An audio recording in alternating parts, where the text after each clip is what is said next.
Karena saya lihat kalau lagu Batak juga banyak hal yang slow. Cuman kalau hanya seperti itu menurut saya pikir tidak akan ada perubahan.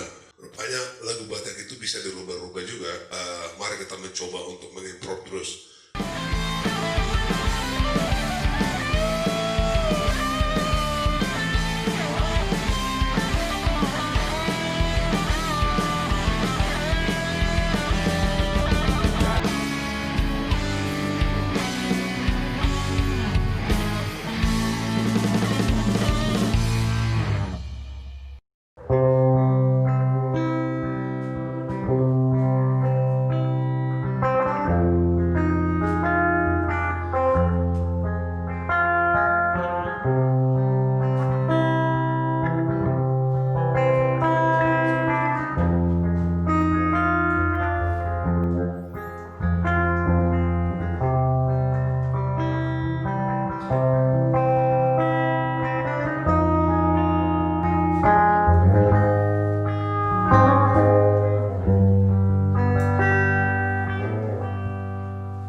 Ini lagu sebetulnya tidak ada yang saya. Ada orang yang bilang biasanya buat lagu itu karena mereka alami. Kalau saya sih nggak alami, hanya menebak-nebak aja. Jadi saya terinspirasi dengan lebih saya buat slow. Memang asli saya mencoba sesuatu perubahan di lagu-lagu slow. karena saya lihat kalau lagu Batak juga banyak hal yang slow. Cuman kalau hanya seperti itu maksud saya pikir tidak akan ada perubahan. Makanya tadi saya tidak membuat dua kali lagunya karena tujuan saya berjalan terus, atau setidaknya tidak ada mau diulang lagi, jadi dia terus berjalan. Dan memang sengaja tadi ada transpose di lagu pas direknya tadi itu. Alago wasadung saudarimu berobat. Saya masuk di cheese, kemudian saya masuk di bass.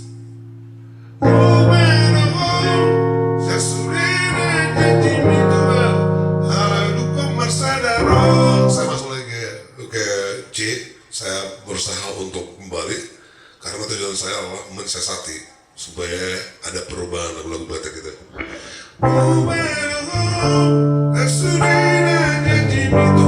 saya ulangi lagi.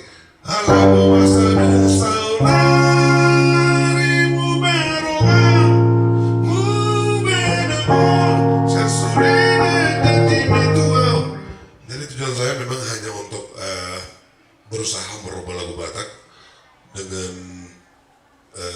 dengan pola yang biasanya dipakai, tapi dengan ada yang saya tawarkan sedikit, yaitu rupanya lagu Batak itu bisa dirubah-rubah juga. Jadi jangan, kalau memang teman-teman yang suka buat lagu, mari kita mencoba untuk mengimprove terus. Jangan hanya kita terlena dengan namanya share lagu yang kita buat, karena kebanyakan orang-orang membuat lagu itu hanya di sana. Patokan dia adalah lagunya udah mantap atau dia hanya di sana saja. Saya pikir pasti ada lagu-lagu yang bisa bertahan lama, tapi ada juga yang instan. Bahkan kadang-kadang instan itu bisa cepat dia naik, bisa sampai jutaan orang yang melihatnya. Tapi ketika lagu itu pun dibuat susah, itu juga bisa bertahan. Kalau kita dengar lagu-lagunya Beatles itu sebetulnya kalau easy listening, tapi ketika kita mainkan itu susah juga. Ataupun lagu Queen itu juga gitu. Lagu Queen itu kebanyakannya ya main chord. Kalau yang tadi perbedaannya seperti itu. Jadi saya hanya berusaha untuk membuat lagu Batak ada sesuatu yang mau ditawarkan lagi. Itu bisa membuat lagu itu. Jadi ketika kita bicara masalah chord Mubaroham itu, memang saya mencoba merubah. Saya main di C, tapi akhirnya saya main di transpose. Saya transpose dia one grip atau satu. Jadi ketika saya masuk di chord yang udah saya pindahkan, kemudian saya turunkan lagi ke bawah untuk menjaga biar tetap dinamika lagu itu tetap berjalan. Itulah tujuan saya membuat lagu itu.